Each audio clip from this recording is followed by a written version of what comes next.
Do you see anything you like?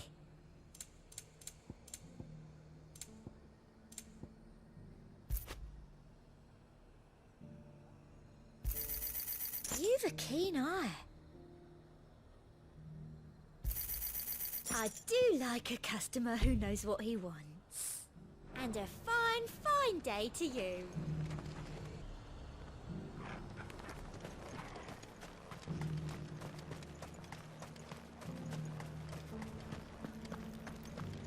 There were ghosts at the gate not days ago.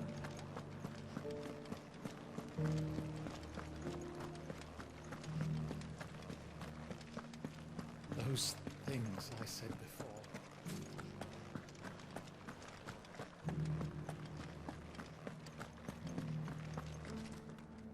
Oh, Clive. What am I to do? My wards and I may soon be without a home. What's happened? The High Cardinal has descended from his lofty throne and taken up residence here in Northreach. The High Cardinal? Leader of the Council of Elders, second only to his Radiance at the head of the Imperial government. Not that any of those things still exist. Now he goes by his noble title, the Duke of Oriflamme. And what does he want with Northreach? He wants to transform it into a military stronghold, a foundation upon which to build a new Sambrec. He's already secured the support of the various army remnants, with promises that they shall be afforded the respect they deserve in his empire. One built on the confiscated property of the people. He would rob the populace to pay for it. Believe me, I have used every means of persuasion to discourage him from this folly. But for whatever reason, he will not listen to me.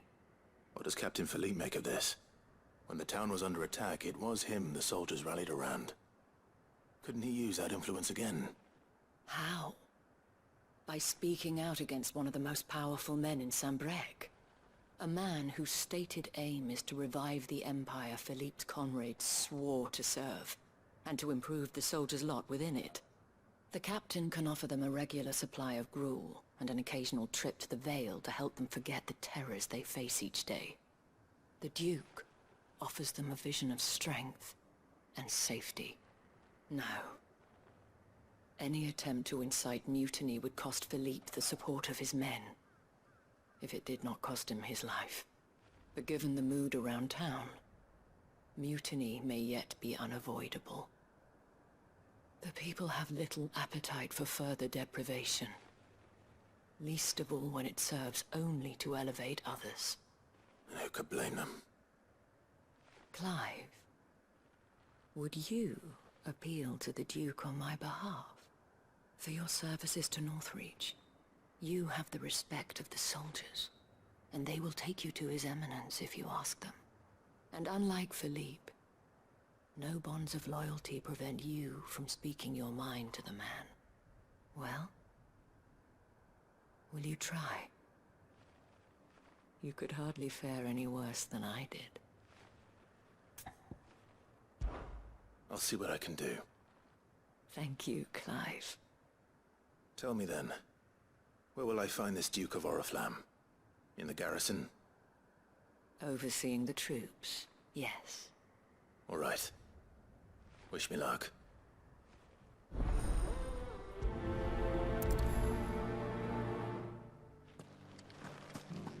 I may have met this Duke before, at the Remembrance Ceremony. Let's hope I didn't make a strong impression.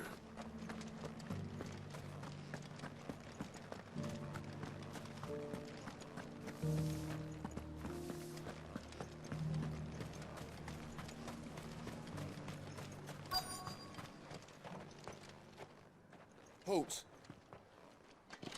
Oh, sorry about that. You're the dame's man, aren't you? You got some business with the captain? No, actually. With the Duke. I was hoping I might be able to speak with him. We're under orders not to let any civilians pass. But you should be all right. His Eminence has heard all about you and your heroics. Wait here. I'll go and ask.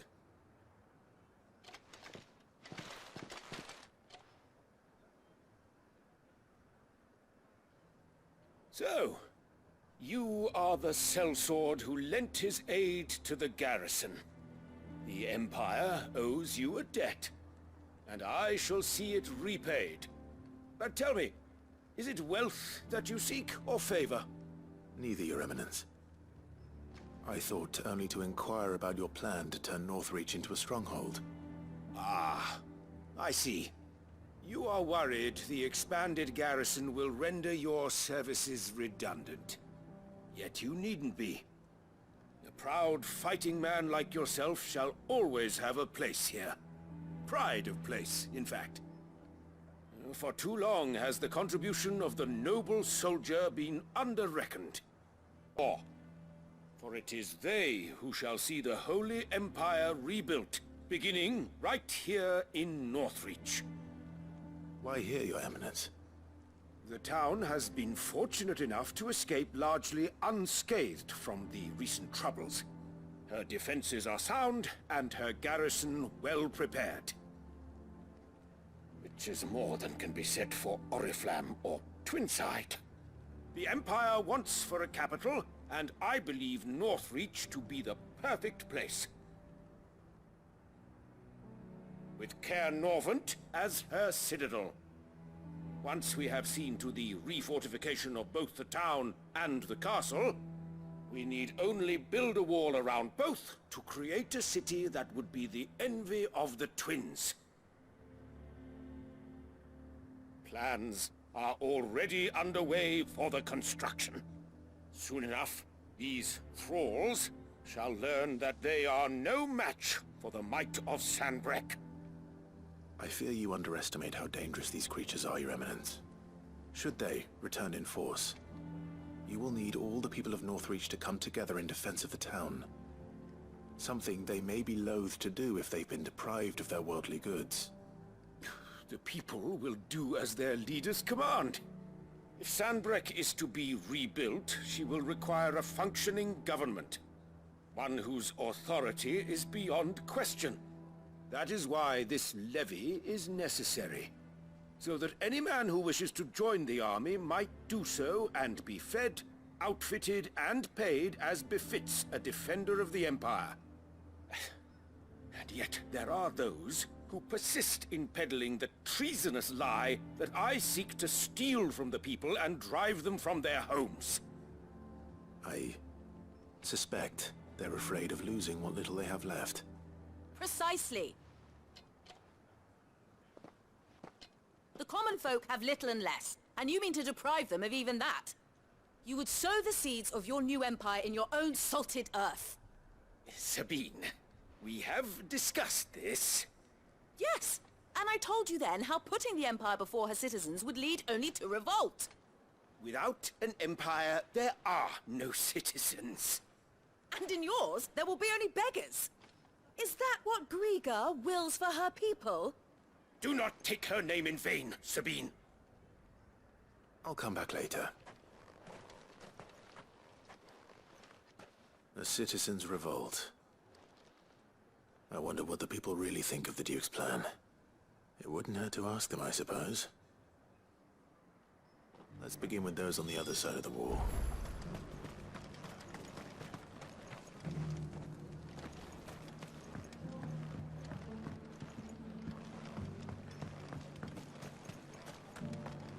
As long as you remain, the veil will...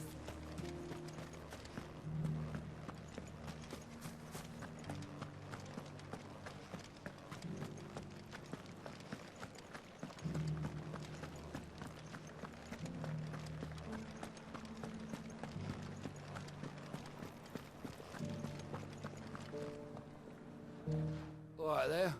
What is it you're after, sir? Just your opinion, actually. I wondered what you thought of the Duke of Oriflamme. Oh, him. Not much. None of us traders do. It's thanks to nobles like him that we had to set up shop this side of the wall in the first place. Couldn't have the rabble getting any closer to the holy capital, could they? And now he's trying to drive us out completely, threatening to take everything we got from us if we don't clear off. If the dame said she wanted him run out of town, I'd be straight through that checkpoint, tar bucket in hand.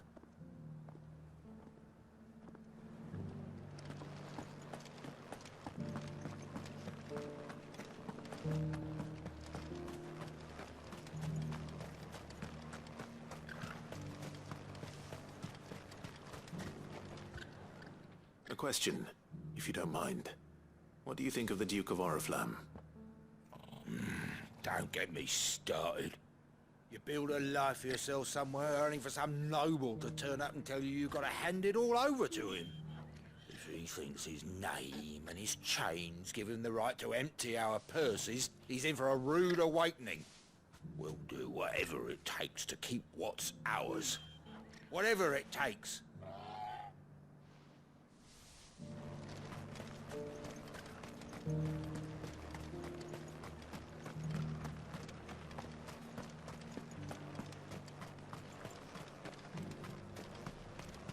Why, your stall is as ripe as a midday.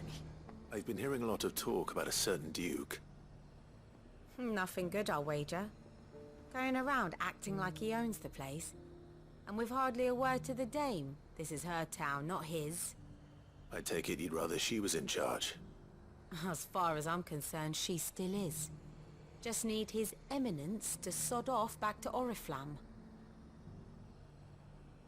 Well, the people seem united enough. What about the soldiers?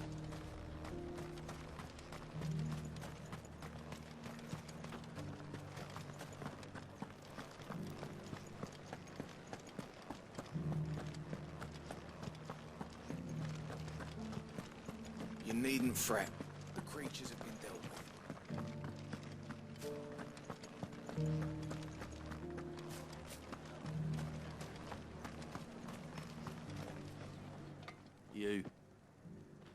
You're the one who was talking to His Eminence.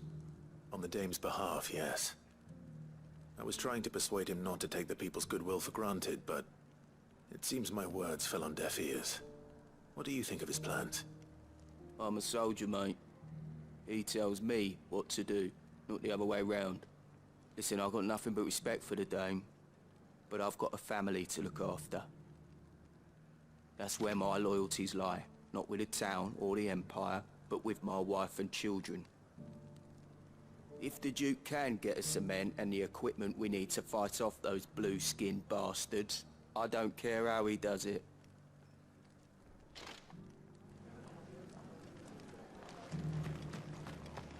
As long as you remain available.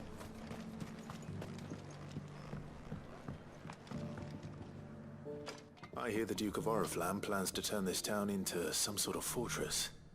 Do you think that's a good idea? It's not for me to say. All I know is that unless the Emperor orders me otherwise, His Eminence's word is law. Look, no one likes all these taxes and tariffs, but empires don't come for free. Once Sanbreque is back on her feet, we'll all reap the benefits.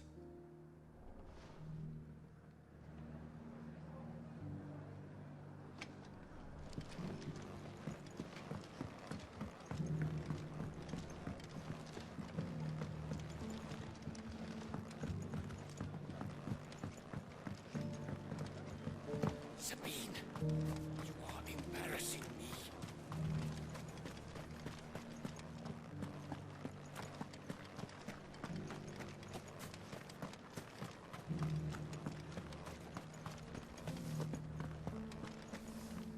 Excuse me, do you have a moment? I wondered if you'd mind sharing your thoughts on the Duke of Oriflamme. Well, he's made a lot of enemies coming in the way he did. I mean, look around us. You can see the state the realm's in. The traders might not like having the screws put on them, but if they volunteered a few more of their hard-earned gil before things got bad, maybe they wouldn't have to. I think the Duke's got a point when he says rebuilding the Empire's the best way of making sure we're all protected. And if that means people who don't know one end of a sword from another have to make way for those who do, well, that's just how it goes. Let's see what Philippe makes of all this.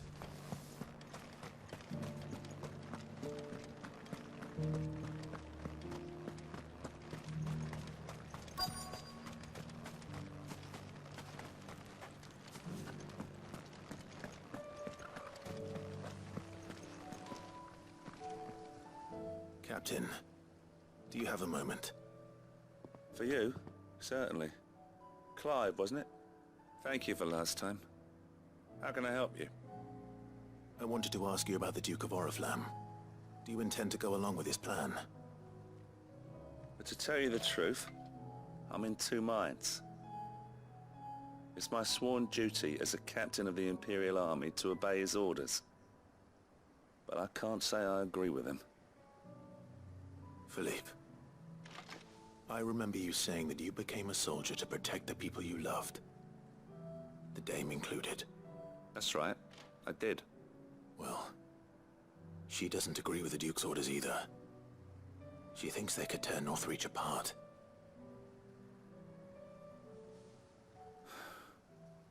And she's probably right. Thank you, Clive.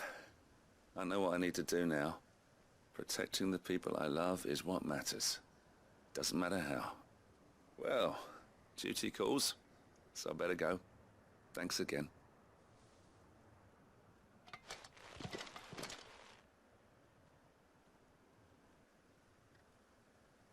It seems Philippe wants to do the right thing at least. I expect Isabel will be pleased to hear that, if nothing else.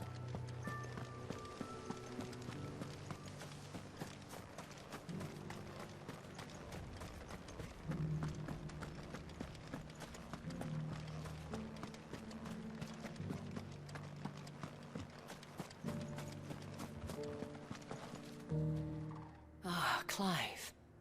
How did you fare? Were you able to speak with the Duke? I was, but...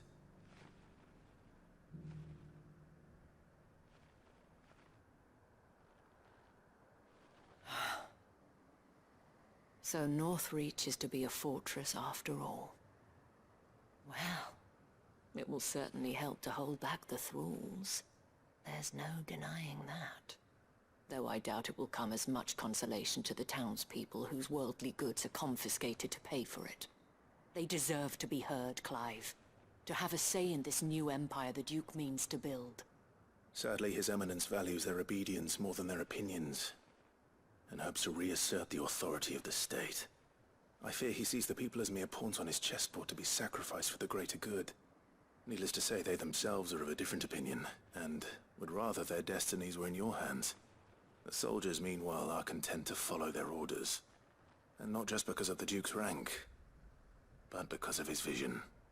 I thought as much. Had I sworn to protect Sanbreque, I dare say I too would want nothing more than to see it rise from the ashes. Thank you for trying. But the battle is lost. I don't know about that. What happened to your uniform? I handed it in, along with my resignation. Told the lads I wished them well, but that I owe it to those I love to call it a day. But why? Because I realize what really matters to me. Not following some nobleman's orders for the sake of it, but protecting what I care about. Protecting Northreach. I honestly don't know when those monsters will return, but I'm certain they're not finished with us yet. And when they do come back, we need to be ready for them. We need to stand together, all of us. And with you to lead us, milady, I reckon we can do it. It was you who finally convinced me, Clive. There's no point following orders if they go against everything you believe. Indeed. All of us, standing together. That has always been Northreach's best hope, and one which still lies within our grasp. We have only to turn our attentions to the true enemy. Thank you, Philippe, for showing me what I must do. Anything for you, milady.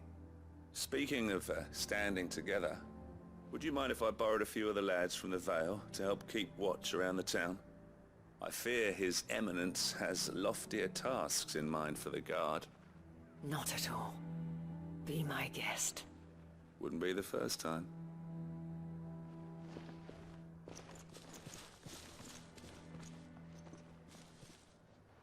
There may be hope for Northreach yet. Especially with men like you and Philippe to champion our cause. I, for my part, shall continue to work upon the Duke, in the stubborn belief that I might still tempt him into joining hands. But I suspect I shall have to call upon your aid again. Until then, Clive. Until then,